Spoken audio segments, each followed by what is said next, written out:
I want people to believe and to have faith that we can do better. As a country, I think we can do better.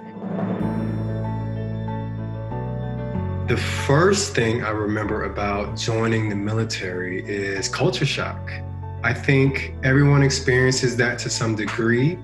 For me, it was shocking to come from an all-Black community in Atlanta to the majority white community of the military. The N-word was directed towards me or used in my presence several times. Sitting in a classroom of 100 Marines in training and watching and hearing an instructor use the word multiple times.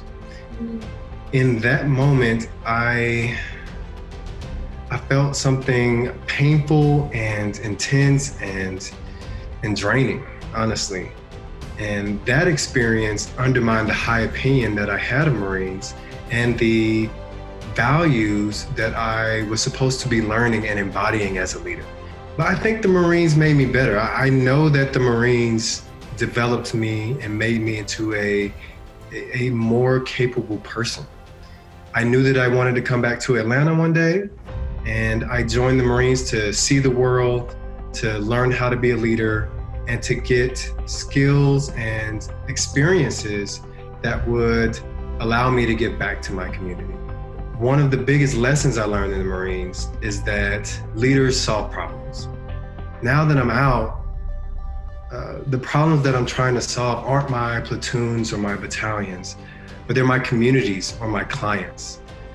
In the last 2 years of law school, I defended tenants from evictions, and I represented employees whose employers weren't paying them the money that they earned.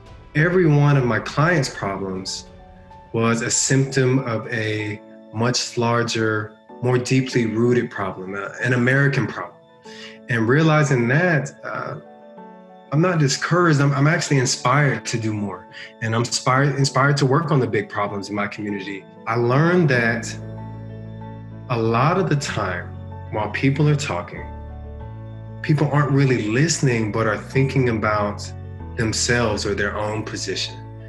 And the biggest takeaway I had from this experience was the importance of validating someone when they're talking. And I think one of the worst things you can do if you're trying to move a conversation forward is the opposite, and that's invalidating what the other person is saying. So if someone says, I'm in pain, it's an invalidation to say everyone's in pain.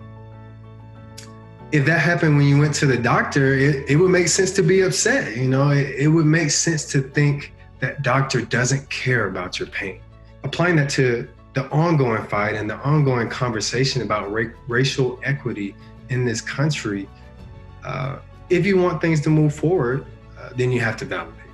And if you look at politics, I think you'll rarely see anyone from one side validate anything the other side has said. I think that's a bad example. And I think politicians have an interest in playing off of our divisions.